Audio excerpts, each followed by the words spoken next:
In 44 BC, Julius Caesar was assassinated on the floor of the Roman Senate. 23 stab wounds. Rome descended into chaos. And from that chaos, a 19-year-old boy stepped forward to claim Caesar's legacy. His name was Gaius Octavius. He had no military experience. He had no political record. He had no army. What he did have was something far more dangerous. He understood power, how it really worked, better than anyone alive. Within 15 years, that 19-year-old boy would become Augustus Caesar, the first emperor of Rome, the most powerful man in the ancient world. And he would do it without ever appearing to try. This is the story of the greatest political maneuver in human history. To understand what Augustus did, you first need to understand what Rome was. Rome in 44 BC was not an empire. It was a republic, 6 centuries old, built on one foundational idea. No single man should hold absolute power. The Romans had kings once in their ancient past. They had driven those kings out violently. The very word king, rex in Latin, was considered a profound insult in Rome. Julius Caesar had learned this lesson too late. His murder was carried out by men who genuinely believed they were saving the Republic.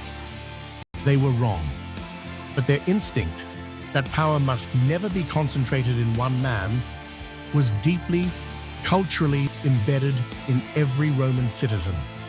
This was the trap waiting for anyone who wanted to rule Rome. Seize power openly and Rome would destroy you. Augustus understood this completely, so he never seized power at all.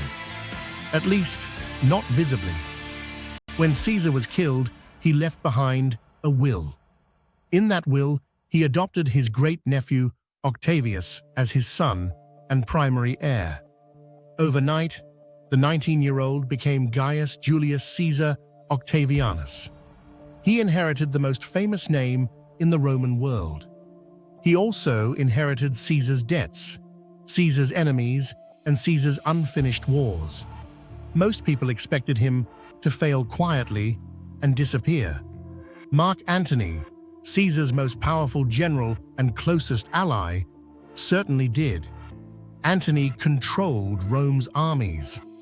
Antony had the political connections. Antony was experienced, battle-hardened, and ruthless. He looked at the teenage Octavian and saw no threat whatsoever. This was the first of many mistakes people would make about Augustus Caesar. Octavian's first move was not military.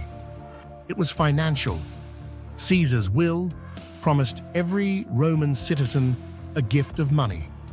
Octavian paid it out of his own inheritance immediately. 300 sesterces to every Roman citizen. It was an enormous sum.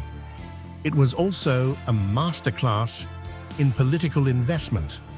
Overnight, the name Caesar meant generosity, loyalty, and kept promises to hundreds of thousands of ordinary Romans. Octavian had just bought himself a constituency, and he hadn't fired a single arrow. Over the next 3 years, Octavian played Rome's competing factions against each other with extraordinary patience. He allied with the Senate against Mark Antony when it suited him. He allied with Mark Antony against the Senate when that suited him better. He formed the Second Triumvirate with Antony and a general named Lepidus, a formal power-sharing agreement that divided the Roman world into 3. He used that alliance to hunt down and eliminate Caesar's assassins.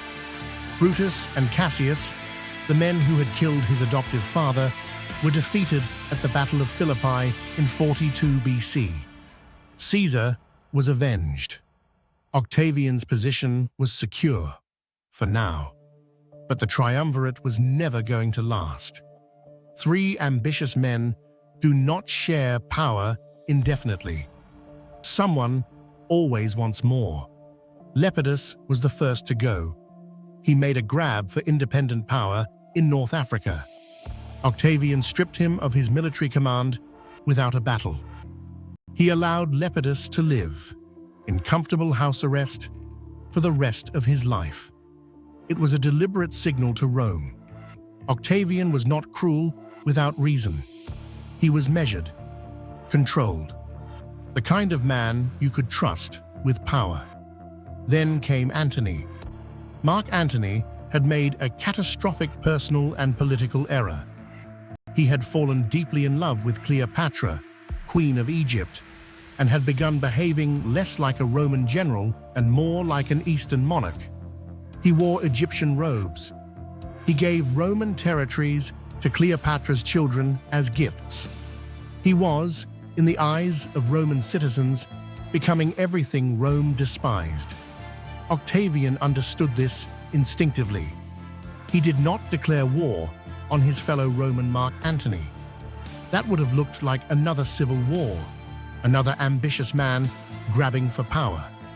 Instead, he declared war on Cleopatra, on a foreign queen who had seduced a Roman general and was stealing Roman lands. It was a brilliant reframe. Suddenly, Octavian was not a man fighting for personal power. He was Rome's defender, protecting the Republic from foreign corruption. The Roman people rallied behind him completely. At the Battle of Actium in 31 BC, Octavian's forces, led by his brilliant general Agrippa, defeated the combined fleet of Antony and Cleopatra. Antony and Cleopatra fled to Egypt. Within a year, both had taken their own lives. Octavian stood alone. At 32 years old, he controlled the entire Roman world. Every legion, every province, every treasury. The Republic was his to do with as he wished. And here, at the absolute peak of his power, Augustus Caesar made the move that secured his legacy forever. He gave it back, or appeared to. In 27 BC, Octavian walked into the Roman Senate and made a stunning announcement. He was resigning all his powers. He was returning control of the Roman state to the Senate and the Roman people. The Republic, he declared, was restored. The Senate was stunned. Then they panicked. Rome without Octavian's steady hand meant chaos. It meant civil war. It meant everything they had just escaped returning again. They begged him to stay. They granted him special powers, purely temporary, purely for the good of Rome, to oversee certain provinces and command certain armies. They gave him a new name, dripping with religious and moral authority: Augustus, the revered one. He accepted them reluctantly, he said, as a duty to Rome. It was the greatest political performance in the ancient world. Augustus had just received more power than any Roman had ever held. And Rome had given it to him voluntarily, because he asked them to take it back first. For the next 40 years, Augustus ruled Rome. He never called himself king. He never called himself emperor. He called himself princeps, the first citizen, just a humble servant of the Republic, a republic that everyone knew and no one said aloud no longer really existed. He reformed the military, the taxation system, the legal code, and the city's infrastructure. He reportedly said he found Rome a city of brick and left it a city of marble. He was not wrong. Under Augustus, Rome entered its golden age. The Pax Romana, the Roman peace, a 200-year period of relative stability, began the moment he took power. He died in 14 AD at the age of 75, having ruled for over 4 decades, having never once had he officially been a king. So what did Augustus Caesar actually teach us about power? 3 things that have not changed in 2,000 years. First, never take power openly if you can receive it as a gift. Augustus understood that power given is always more stable than power taken. The moment you seize control by force, you create enemies who feel justified in taking it back the same way. The moment people give you control voluntarily, resistance becomes illegitimate. Second, control the narrative, not just the facts. Augustus did not just defeat Antony. He made Antony's defeat feel inevitable, even righteous, to the Roman people. He was always Rome's defender, never Rome's conqueror. The story you tell about your actions matters as much as the actions themselves.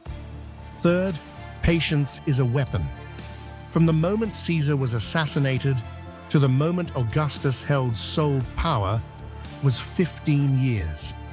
15 years of careful alliances, strategic retreats, and calculated patience. Most people want power immediately. The ones who build something lasting are willing to wait. 2,000 years after Augustus stepped into that Senate chamber and offered to give everything back, his strategy is still studied by political scientists, military commanders, and business leaders. Not because it was ancient, because it was human. The desire for power, the fear of appearing to want it, the art of making others believe they chose you. None of that has changed. History doesn't repeat itself, but human nature does.